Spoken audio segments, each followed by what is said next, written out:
You wanted the best. You've got the best podcast. The hottest podcast in the world. The Chris Voss Show, the preeminent podcast with guests so smart you may experience serious brain bleed. The CEOs, authors, thought leaders, visionaries, and motivators. Get ready. Strap yourself in. Keep your hands, arms, and legs inside the vehicle at all times, because you're about to go on a monster education roller coaster with your brain. Now, here's your host, Chris Voss. Hi, folks, it's Voss here from the ChrisVossShow.com. There you go, ladies and gentlemen. Welcome to the big show. As always, the Chris Voss Show is the family that loves you but doesn't judge you, at least not as harshly as your mom, because she's still waiting for you to measure up and get good. But that's why you listen to the Chris Voss Show, so you can be a better person and impress everyone. And maybe your mom will love you someday, but I don't know. I've seen some of you, so she's probably going to live disappointed. Anyway, guys, refer the show to your family, friends, and relatives. I'm insulting my audience now. What the fuck is going on? I love you guys. Anyway, guys, go to goodreads.com/Chris Voss, LinkedIn.com/Chris Voss, Chris Voss1 on the TikTok, and all those crazy places on the internet. Today, we have two young, amazing men on the show to share with us their unlimited knowledge, their depth of experience, and all that good stuff.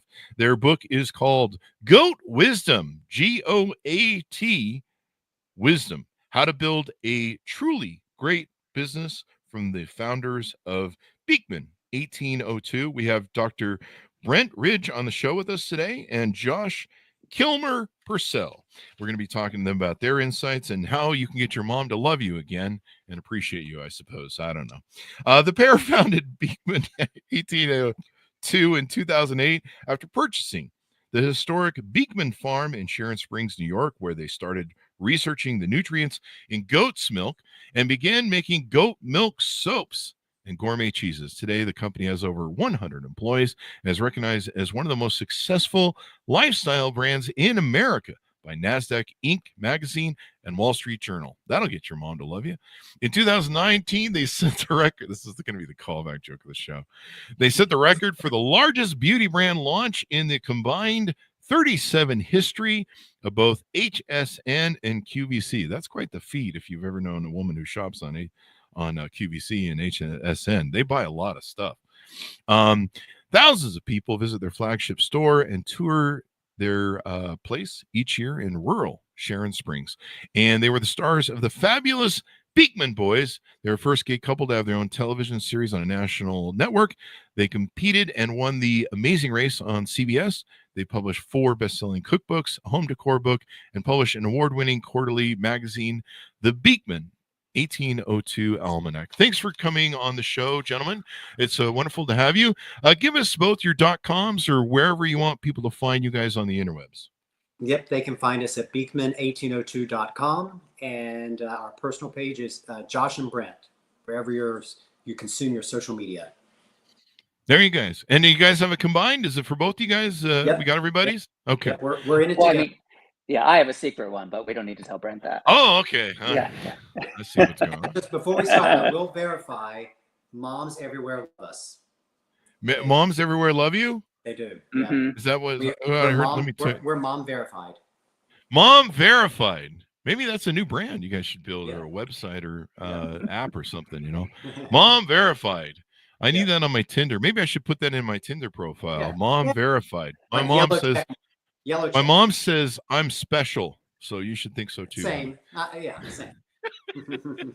In fact, she puts that on the helmet that I wear when I'm not on the show. So, guys, give us a 30,000 overview. What's inside your new book? Well, our new book is GOAT Wisdom, How to Build a Truly Great Business. And GOAT, of course, greatest of all time. But it also goes back to our farm and our beginning of our business. We're now a 9-figure business, but we started around our dining room table making goat milk soap with our neighbors. And it really is, our book goes against the conventional grain of entrepreneurial publications these days that are all about, you're the one magic thing you're not doing, the one secret trick you don't know about. What we did was we went back and looked at wisdom, like age-old wisdom. We took 12 different maxims and then we applied them to today's contemporary business scene. So really showing you that it's not anything you don't know already. It's these things you know. You just need to know how to apply them to modern business. Ah, well, there you go. Do you want to jump in here with your thoughts on that, Brent? Well, yeah, I agree. The reason we wanted to write Goat Wisdom is obviously we have started this company in a very small place in upstate New York. The population of Sharon Springs is 547 people. And we grew the business from that little shop on Main Street in Sharon Springs to now selling around the world. And I think when we started writing the book about 2 years ago, which let me just say is probably the last business book to ever be written without the help of AI, we we were really kind of flummoxed by the idea that the only visions of success that you see, particularly on social media, which of course is mainly the media that people consume these days, were tech billionaires or influencers who may or may not be successful, but they're portraying themselves to be successful. And we wanted to say, you know what? There are plenty of successful Main Street millionaires out there who built their businesses on Main Street, these businesses that are the backbone of the American economy.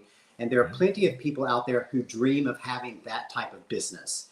And so we wanted to write a business book for those people who want those types of businesses and give them all the tools that they would need to lay that foundation to create a greatest of all time business, no matter where they happen to be. There you go. How to create a greatest of all time business, the Tom Brady of business. That's right. I guess That's right. word, maybe. There you go. So I notice in the chapters, you guys have a lot of really interesting, I don't know what the right word for it might be, kitschy titles. Chop your own wood. It will warm you twice. Principle number 1, which I guess is in the preface. Is that a chapter then? Oh, I have the advanced copy, so that's probably the confusion there. Yep. I have the advanced reader's copy, so all things are not quite where they would be at the end. So, but chop your own wood. It will warm you twice. When the well is dry, we know the worth of water. A bad workman blames his tools. Make hay while the sun shines. Empty vessel. So, why was it you kind of chose to use some of these? What would you call them? Analogies? Maxims, yeah. Like maxims? Proverbs or maxims. Uh-huh. And we chose to use them because they're wisdom. They're things that have been tried and true over millennium. And it's not a coincidence that many of them are farm-based or agriculture-based. I see that's, the theme. Yeah, that's where, mankind's success started.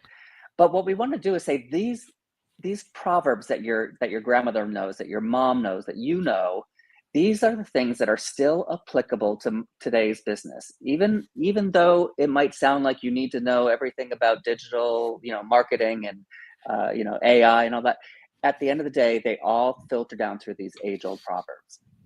And these things are tried and true. The world is full of so many different people telling you this new thing and this might work or this, these are the things that are tried and true. As Josh said, they've been handed down for hundreds of years. They've been verified, and the reason that they exist and the reason people still say them is because there's truth to them.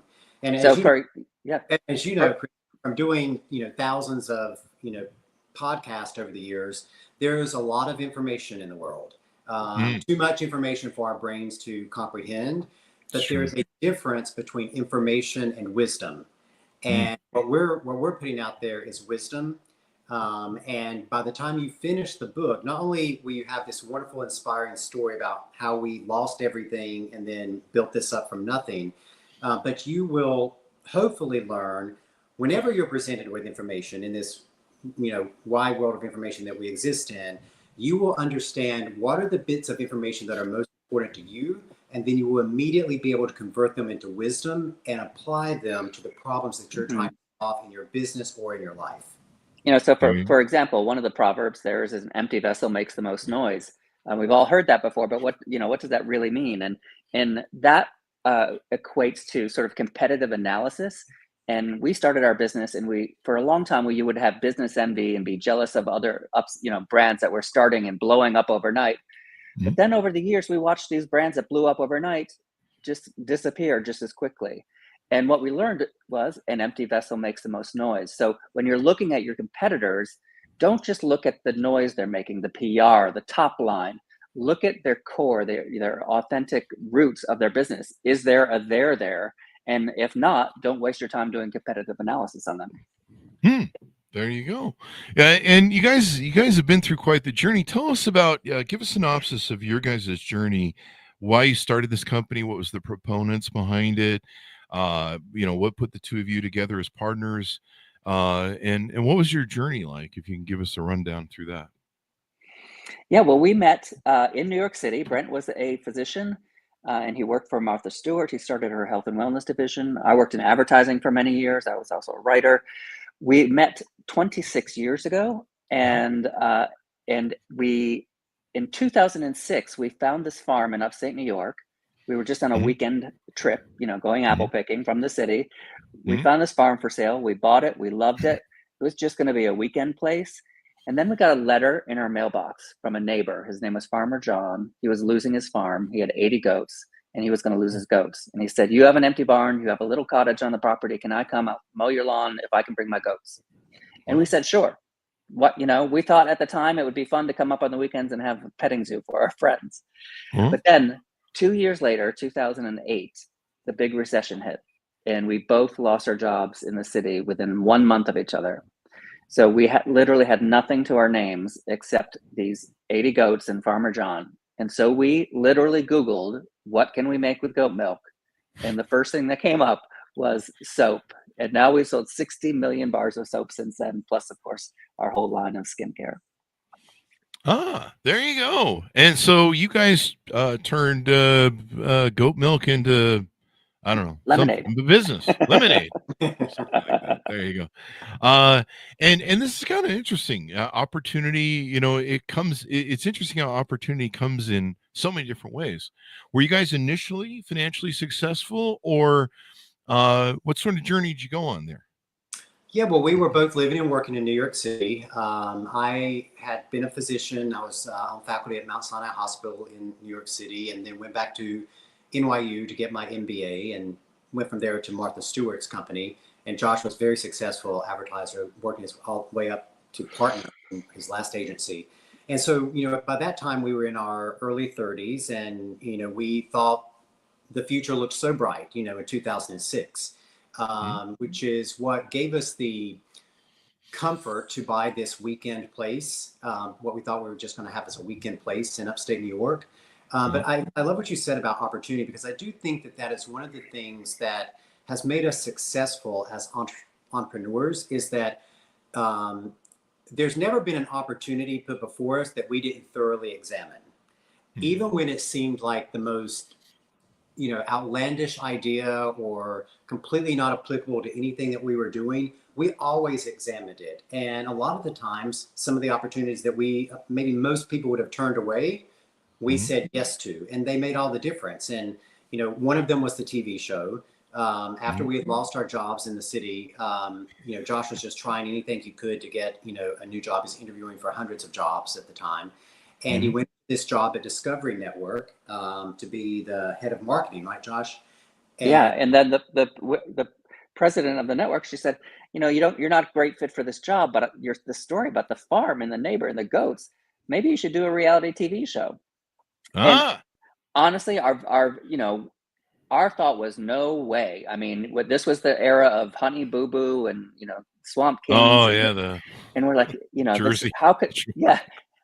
There's no way you're going to start a respectable business from a reality TV show. And, but we said, we're going to do it. And we made an agreement with the producers, and we said, look, you guys can make as much fun of the two of us as you want. We can manage our own PR, but you can't make fun of our neighbors in this rural town, because they're the ones that we're working with to start this business. So we looked at the opportunity. What looked bad, we shaped it in a different way, and it turned out to be one of the most positive things we ever did. Wow, there you go. It's interesting. People like to see people's journey. They like to see, it's kind of funny. There's an old adage that, people like to see how the sausage gets made. But I think more people do. I think maybe, I share a lot of stuff from my life that seems to inspire other people to do whatever they want to do to apply. They can use the lessons to apply to their thing. Mhm. And then, of course, people, they love entertainment. There's lots of different, I usually like more logical, cerebral sort of entertainment. I never watched the Jersey Shore. I don't think I've been past 5 minutes of it, but no, I usually like watching. I used to watch business reality shows. So, Mhm. Survivor, when it first came out, was kind of interesting. After that, it became kind of redundant. It was like just a repeat, in my opinion. I mean, I'm sure people love the show. I'm gonna get letters from the Survivor crowd. Anyway, so now you guys have created. I'm looking at your website, Beekman 1802. Am I pronouncing that right? Yep. Yep. Yep. Okay. And the way the company got its name was that the farm that we purchased was built by a gentleman named William Beekman in the year 1802. So Wow. that was how we named the company. And you guys have opened this up to a skincare line, cleansers, face masks, face wipes. You Yeah, guys we're have one. opened this up to a huge amount of products. Mhm. Oh yeah, we're one of the biggest independent beauty companies in the United States now. Mm-hmm. We're the number one beauty brand that crosses QVC and HSN, and one of the top brands in Ulta Beauty. And it really was because we listened to what our customers asked for and wanted, and we Mm-hmm. applied a science background to research the goat milk and figure out why it was so beneficial to people's skin. But I think it really does come down to listening to the customer. When we started the Yeah. company, it was kind of like a Martha Stewart light type company. We had several different verticals. We had this, soap and the skincare. We had gardening. We had furniture design. We had artisanal crafts.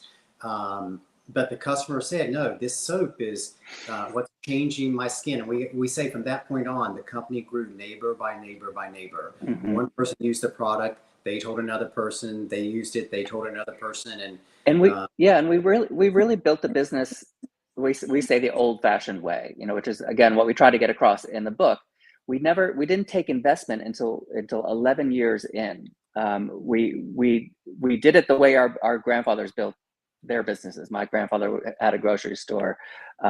Brent's grandfather was a farmer. We did it the old-fashioned way, where we didn't spend $1.50, or we didn't spend $1 till we made $1.50. And Oh, we wow. always Brent and I always talk about this Shark Tankification of America, where entrepreneurs, and we love Shark Tank, we love watching it. But nowadays, if you have an idea and you're an entrepreneur, the first thing you do is think you have to go raise money in order to start your business. Yeah. And if you start your business by raising money, you've started a fundraising business, and you Mhm. will continue to chase that money. Where, we built it the old-fashioned way. We used the wisdom that we had learned in our previous careers to grow the business from $1 to $2 to $5 to $1 million, and really did it that way. Mhm. There you go. Well, pretty interesting how that goes. Now, you guys are a couple, right? You guys married, or Correct. Yep. Yep. there you go.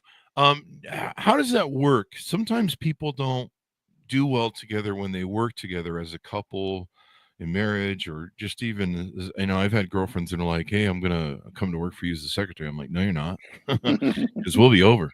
Mhm. Hey, I need people I can fire. But and I know you, so Yeah. you wouldn't even make it past the hiring point. I know all your demons.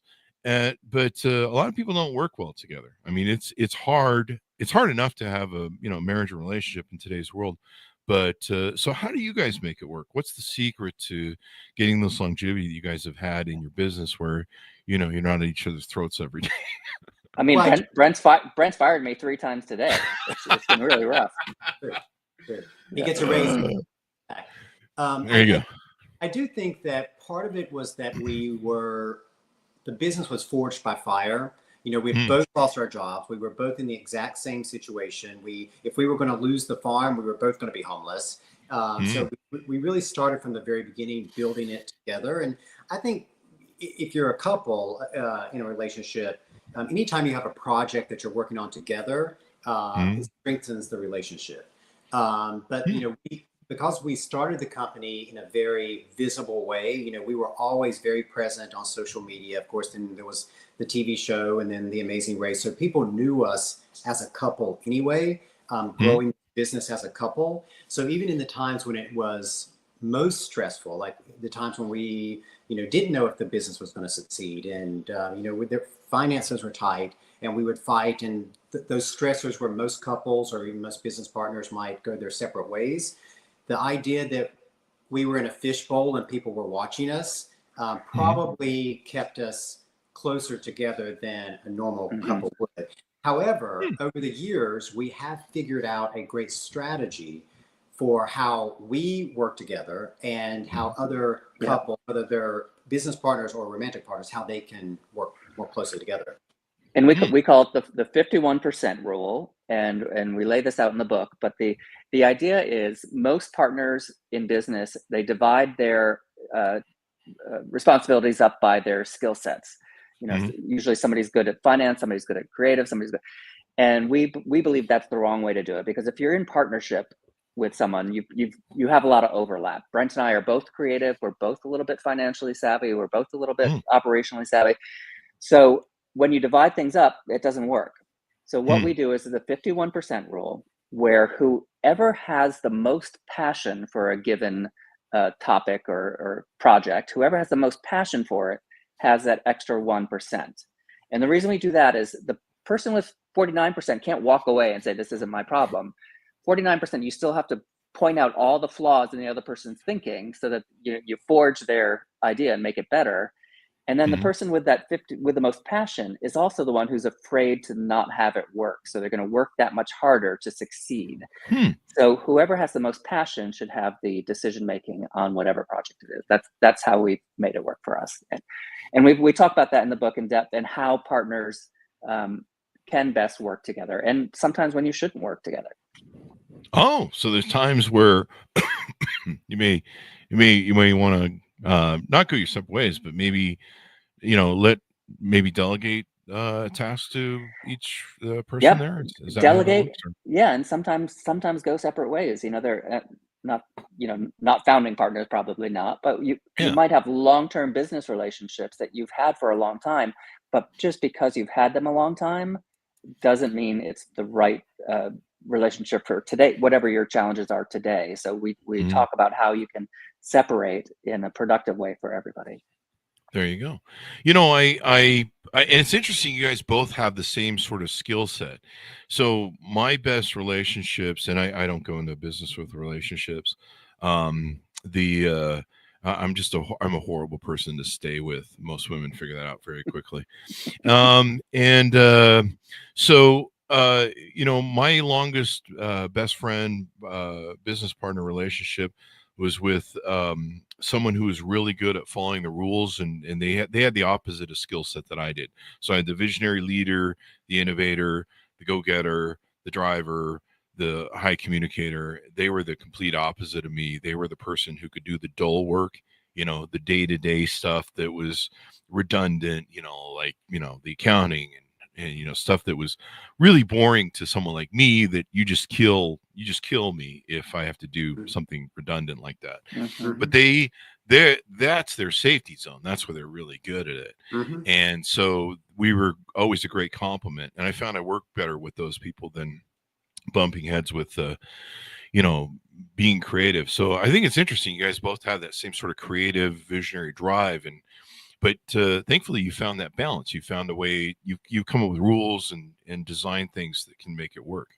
Yeah, and I think even though we might have similar skill sets, we have very different personalities, and I think that's where we complement each other in the way that you're saying that you find people who complement you. I tend to be a very optimistic person, so I think anything is possible until someone shows me the data that says it isn't possible. So I will always be the person who say, yeah, we can accomplish this, right up until the point where someone shows me the data. And one of the examples of this that we talk about in the book is in the first, our first big order that we ever got for the soap bars, which was the first product we started making, was with a company called Anthropology. And now this is a nationwide retailer, and they had ordered 52,000 bars of the soap. And at the time, there were only three of us. There was myself, Josh, and soap maker Deb. And we had about 6 months to get the order ready, and we could not afford to hire another single person because we at that point were so desperate to get national distribution that we had negotiated a price per bar of soap that left us making about 5 cents per bar. So it was like probably a margin of 10%. It was terrible. And so we really couldn't afford to hire anybody else. And so I said, no, I can sit here and wrap all these bars of soap myself, these 52,000 bars of soap. And I tried. I really tried. And when I first started, it was taking me about 20 seconds to wrap each bar.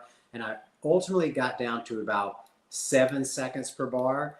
And then we were about 2 or 3 weeks out from having to ship the order. Josh kept saying, no, you're not going to get it done. I'm like, I can get it done. Yeah. When Brent says optimistic, I say delusional. So I actually sat there in another room without him knowing and watched him and timed him doing the bar of soap. And then I calculated, and I said, Brent, you can wrap 24/7 and we're not going to hit the deadline.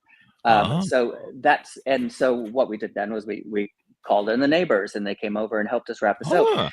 But it was that, Brent's optimism that, got the order in the first place and made us, double down and say we could do this when I would have said from the start, there's no way. And then, of course, my pragmatism where I was like, Brent, we have to figure out a better, more efficient way of doing this. Yeah. It's calling in the neighbors. I know it's one of the chapters in the book is love thy neighbor. Is some of that, I think, in the book. It was interesting too. You guys said early on that, you protect your neighbors from the reality show producers. Yeah.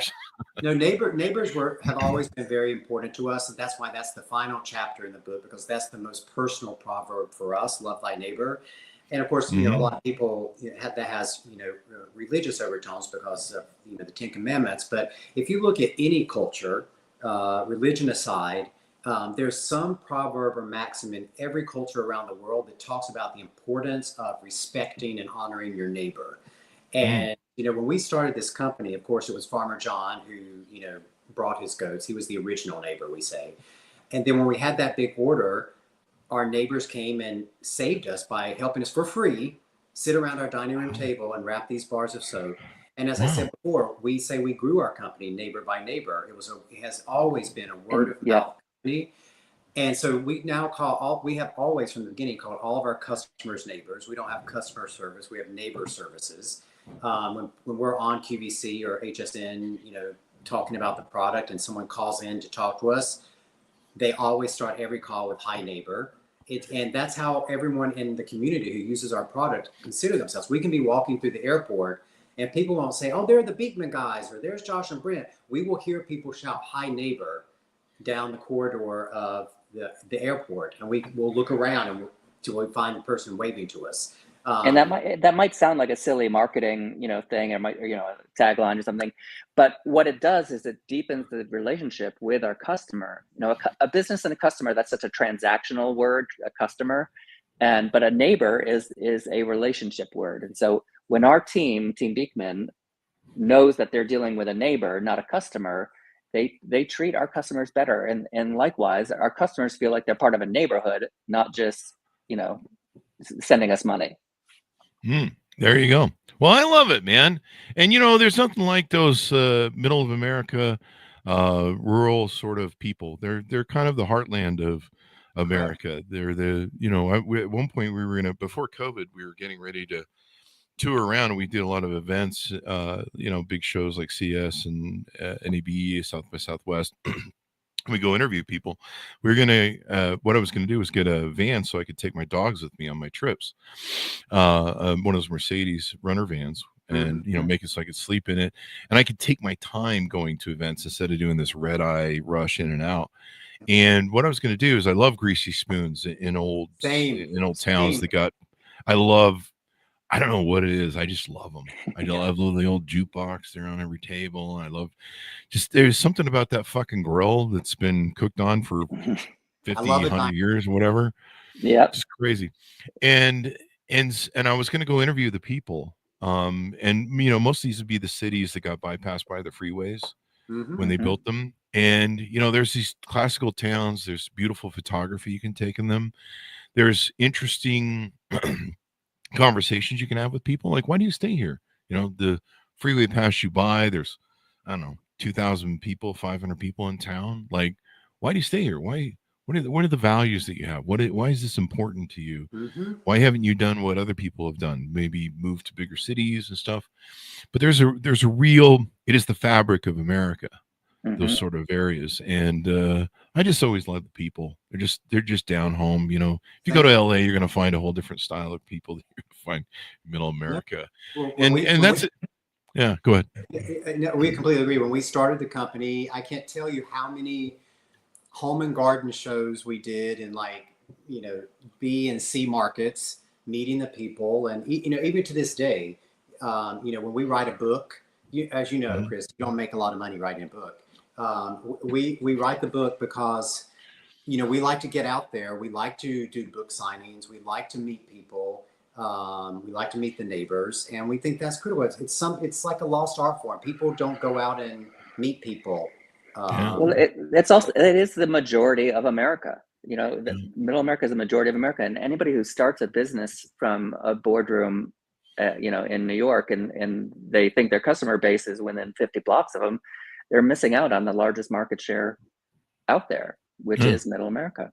Yeah, and it has been particularly problematic, I think, over the last 5 years, because if you look at companies as they get larger and larger, and the executives of the company get more and more separated from the customers that they're serving, because all of these executives get into their own algorithms on social media, so what they see of the world is very fun.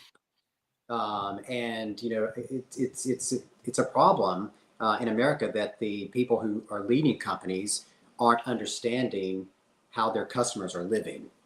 Yeah. And I think because we still live on the farm in Sharon Springs, New York, and we're still in this small town, we have a very realistic understanding of what people are going through. I just came in from weeding the garden. There you go. Well, there's something about working the ground that keeps you grounded. Maybe that's the title for a book or a t-shirt. Oh, no, that's in Goat Wisdom Volume 2. We're going to use that one. There you go. Working the ground keeps you grounded. Yep. And maybe that's why, for eons of times we did that. And it seems like when we stopped doing that, we've kind of fallen away from ourselves and stuff. And, that's kind of where things are at nowadays. So you got to try and do better. Well, guys, as we go out, give people the final pitch out to check out your websites, order up your products, check out your book as well, et cetera, et cetera. I'll give both of you a shot at it. So take a turn. Yeah, well, I'll say, for all the moms out there, because we know they love us, if you have someone in your family, maybe it's someone who just graduated high school, or someone who graduated college, or maybe it's someone who's just lost their job and they're trying to figure out what they're going to do, and maybe they don't even think they have the skills to do something on their own. That's exactly why we wrote Goat Wisdom. And we hope that our personal story is inspiration, but we hope that the practical advice that we give in the book really does help people make the life that they always dreamed of. And you can find the book in any bookstore, or of course on Amazon, and you can check out all of our products at beekman1802.com, on QVC HSN, or in Ulta Beauty. There you go. Well, thank you very much, gentlemen, for coming to the show. We really appreciate it. Thanks, Chris. Thank you. Thank you. And thanks, Honest, for tuning in. Order up the book wherever fine books are sold. It's called Goat Wisdom: How to Build a Truly Great Business, from the founders of Beekman 1802, just to get that exactly. Thanks, Honest, for tuning in. Go to goodreads.com/Chris Voss, LinkedIn.com/Chris Voss, Chris Voss1 on the TikTokity and all those crazy places on the internet. Be good to each other. Stay safe. We'll see you next time.